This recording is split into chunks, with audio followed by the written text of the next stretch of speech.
빌립보서 3장 5절부터 9절까지 한 줄씩 교독하시겠습니다.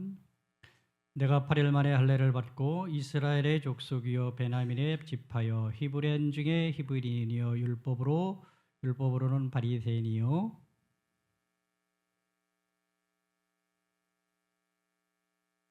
그러나 무엇이든지 내게 유익하던 것을 내가 그리스도를 위하여 다 해로 여길 뿐더러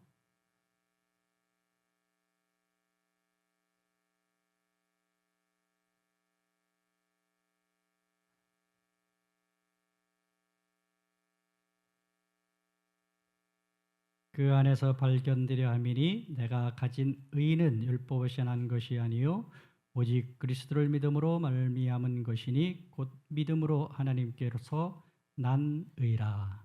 아멘. 가장 고상한 지식이란 제목으로 함께 은혜를 나누고자 합니다. 사람은요, 누구나 지식 탐구에 대한 욕망이 있다고 합니다.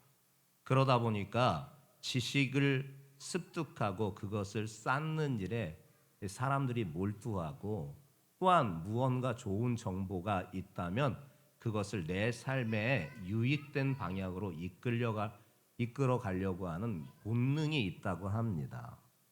쉽게 예를 들어볼까요? 수험생 부모들은요, 요 시기가 되면은 여러 부모들과 또 학교들의 정보를, 입시에 대한 정보를 얻게 됩니다. 그것을 통하여서 내 자녀가 또한 본인이 나은 대학에, 또한 나에게 맞는 대학에 가는 것을 보게 되죠. 또한 소위 요즘은 재테크 시대라고 그렇게 말하잖아요. 이렇게 노후를 위하여서 재테크를 해야 된다라는 것이 보편적으로 말하는 시대를 우리가 살고 있습니다. 그래서 누군가는 뭐 주식이라든가 누군가는 어떤 투자처의 정보를 찾아서 그것에 몰두하는 것도 보게 됩니다. 근데 이런 부류의 사람들 가운데 성도들도 있고요. 심지어 목사들도 있어요. 부럽지만. 또 내 집 마련을 하고자 하는 소망 가운데에서 주변에 집 시세가 어느 정도 되나, 어떤 좋은 게 나왔나 하는 어떤 그런 정보들도 우리가 얻게 되는 것을 보게 되지 않습니까? 소위 말해서 그래서 살아가는 데 있어서 정보가 삶을 그렇게 유익하게 만든다고 하여서 사람들이 저마다의 많은 지식을 그렇게 쌓으려고 노력하는 것을 보게 됩니다. 이 외에도 세상에는 수많은 고상한 지식들이 참 많습니다. 요사이 인기가 있는 인문학적인 어떤 교육과 강의와 또한 그런 교양을 통하여서 인문학적인 소양을 쌓는 것을 또한 우리가 접하게 됩니다. 윤리와 도덕도 마찬가지입니다. 아주 고상한 지식이지요. 또한 어떤 사람의 사상도 마찬가지입니다. 그리고 수많은 철학자들의 그 철학 사상도 마찬가지입니다. 세상에는 참 고상한 그런 지식들이 참 많습니다. 그러나 여러분들에게 단언코 말씀드릴 수 있는 것은 세상에 있는 고상한 지식이라고 하는 그곳에는 생명이 없습니다. 구원이 없습니다. 사도 바울은요, 가장 고상한 지식의 진정한 의미가 무엇이냐?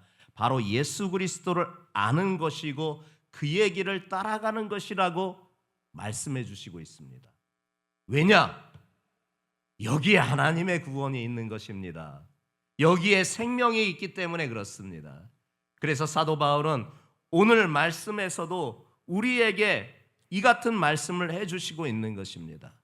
과거에 사도 바울의 모습이 어떠했는가 우리가 살펴보면서 과거의 그의 모습과 현재의 그의 모습과 더불어 미래의 그의 모습을 우리가 살펴볼 수가 있습니다.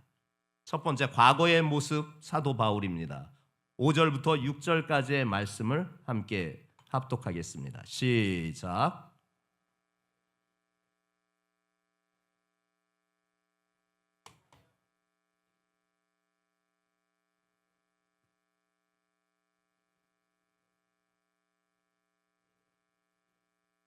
그래요. 육신의 기준을 따르자면 바울은 누구보다 육신을 신뢰할 만한 자랑거리가 많은 사람인 것을 지금 말하고 있는 거예요. 난지 8일 만에 할례를 받았지요. 이스라엘 베냐민 지파 출신이지요. 히브리인 중에 히브리인이지요. 율법으로는 바리새인이지요. 열심으로는 교회를 핍박하던 자로고요. 율법의 의로는요, 완벽한 자고 완전한 자였어요. 육신의 할례를 주장하는 사람들의 기준에 따르자면 사도 바울은 완전한 자, 완벽한 자였어요, 과거에. 그러나 바울이 그런 것들을 자랑하지 않나요? 이제 바울의 기준이 완전히 바뀌었기 때문에 그래요. 그는 과거에 자신의 삶을 자랑할 만도 하였습니다. 완전한 자고 완벽한 자고 부족함이 없는 사람이었어요. 신앙적으로도 마찬가지고 육신의 혈통으로도 마찬가지고 삶으로도 마찬가지이고 자랑거리가 누구보다도 많았던 사람이 바로 이 사도 바울이었어요. 그런데 그의 삶의 가치관이 완전히 바뀌게 되었습니다. 삶의 기준이 완전히 바뀌고 나서 그는 과거에 자신의 자랑거리를 더 이상 언급하고 그것을 내세우지 않습니다. 자랑의 기준이 바뀐 사람들이 바로 그리스도인인 거예요. 세상에서 자랑하던 것들은 이제 더 이상 우리의 자랑거리가 아닌 것입니다. 세상의 자랑거리는 우리에게 교만만 만들어주고 또한 그것으로 인하여서 참 진리를 깨닫지 못하게 하는 일들만 만드는 것입니다. 그래서 그리스도인들은 이제 기준이 바뀐 사람들이에요. 그것이 그리스도인이고 그래서 그리스도인들의 자랑은 오직 예수 그리스도뿐이십니다. 내 주인 되신 예수 그리스도. 더 이상 내 삶의 주인이 내가 아니고 내 삶의 주인은 오직 예수 그리스도인 것을 자랑하는 우리 성도들인 줄 믿습니다. 사회에서요, 꽤 능력이 있고 꽤 알아줬던 한 성도가 인생의 큰 위기를 마주 대하였을 때였습니다. 어느 날 비가 주룩주룩 내리는데 그 마당에 놓여 있는 장독대에 그 빗물이 뚜룩뚜룩 떨어지는 그 모습을 보면서 마치 자기의 모습 같아서 한없이 눈물이 쏟아지는 거예요. 울다 지쳐가지고 빗소리인지 울음소리인지 알지 못할 정도로 울다 지쳐서 방으로 들어가게 됐습니다. 방바닥에 굴러다니는 한 책이 있기에 그냥 아무 의미 없이 뜻 없이 책의 한 페이지를 이렇게 제쳐 넘겨봤어요. 그런데 눈에 딱 들어오는 문장이 하나가 있네요. 그 문장이 뭘 세상스럽게 자신에게 실망하십니까? 원래 당신은 그렇게 형편없는 사람입니다. 원래 우리는 죄인입니다. 우리에게는 소망이 없습니다. 라는 문구가 그의 눈에 확 들어오는 거예요. 그때서야 자신의 삶의 위기로 인하여서 한없이 눈물을 흘렸던 그가 깨닫게 되는 바가 있습니다. 맞아. 내가 죄인이지. 잘났다고 능력 있다고 참 교만하게 살았다. 원래 내가 대단한 사람인 것처럼 생각했는데 위기를 만나니 참 나는 별것이 아니구나. 이 일을 위해서 예수님이 오신 건데, 그래서 십자가에서 내 죄 때문에 죽으신 건데 내가 왜 이렇게 낙심하면서 이렇게 한없이 눈물을 흘리고 있느냐. 일어서자. 그렇게 그가 마음을 먹고 그 절망의 자리, 위기의 순간을 주님의 이름으로 극복하는 역사가 나타나게 된 것입니다. 성도들이요, 우리의 자랑의 기준은 바뀐 사람들입니다. 새로운 기준으로 살면요, 새로운 삶이 열리는 것입니다. 과거에는 세상의 자랑거리로 살아갔던 존재이다면 이젠 우리는 다시금 새로워진 존재로서 이젠 예수 자랑하는 삶으로 살아가는 성도들 되시기를 주님의 이름으로 축복합니다. 그러면 그리스도께서 당신을 귀히 여기시는 당신의 자녀들을 위하여서 반드시 길을 내어주시고 구원의 역사를 만들어주시는 줄 믿습니다. 현재의 사도의 바울의 모습이 어떠했는가? 이젠 7절부터 이젠 우리에게 보여주고 있는 바를 보게 됩니다. 7절 함께 합독하며 확인해 보겠습니다. 시작.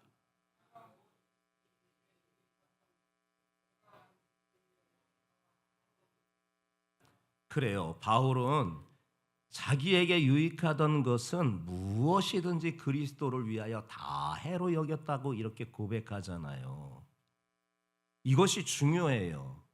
다 해로 여긴 거예요. 자기에게 유익하게 생각했던 세상의 것을 이제는 그리스도를 위하여 다 해로 여기는 것이 중요한 거예요. 삶의 가치관이 바뀐 거예요. 새로운 삶을 사는 사람들의 모습인 거예요. 이전에는 자랑하던 것들을 이제라도 적당히 이어가면서 살면 조금 더 수월하게 살 수가 있을 거예요. 그러나 새로운 삶을 사는, 새로운 신앙의 가치관, 믿음의 가치관으로 가지고 사는 사람들은요, 이전에 자랑할 것을 조금이라도 이용하여 현재의 삶의 유익을 추구하는 자가 아니에요. 과거의 것을 다 해로 여기고 육신의 자랑을 다 뒤로 하고 이젠 예수 자랑하면서 이젠 주님만 의지하면서 살아가는 존재인 것이에요. 그런 하나님의 자녀들, 우리 성도들 모두가 되시기를 정말 주님의 이름으로 축복합니다. 자랑하지 맙시다. 자랑할 게 뭐 있어요? 과거에 내가 어떤 삶을 살았고, 내가 어떤 사람이었고, 어떤 존재였고, 어떤 능력이 있고, 어떤 삶을 살았는가, 그거 아무것도 중요하지 않습니다. 내 모습 이대로 나를 받아주신 내 사모하는 주님, 그분만 아시는 나의 모습, 그럼에도 불구하고 나를 용납하여 받아주신 주님, 우린 그 주님만 자랑합시다. 과거의 자랑거리는 다 그리스도를 위하여서 배로 여길 수 있는 우리 믿음의 사람들 되시기를 주님의 이름으로 축복합니다. 이제 내 이름이 아닌 내 이름 앞에 예수라는 이름이 새겨지는 우리 성도들 되시기 바랍니다. 8, 9절에 말씀하시는 바가 있습니다. 함께 합독하겠습니다. 시작.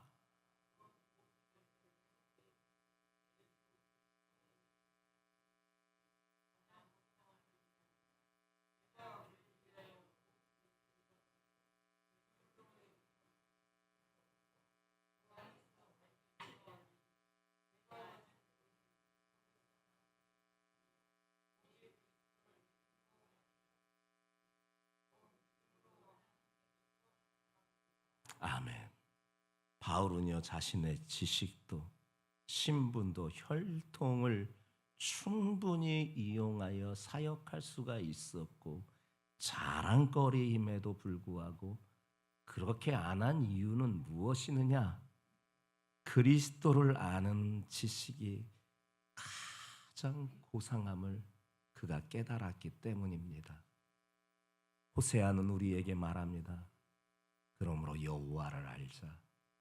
힘써 여호와를 알자. 오늘 오전에 말씀드린 바 내 이름을 안즉 내가 저를 높이리라. 분명히 말씀하고 계시잖아요. 그의 자신의 지식도 신분도 혈통도 충분히 자랑거리고 그것을 이용하여 때론 사역에 사용하여서 할 수도 있었지만 그렇게 안 한 것은 그리스도를 아는 지식이 가장 고상하기 때문에 예수만 전하겠다라는 것입니다.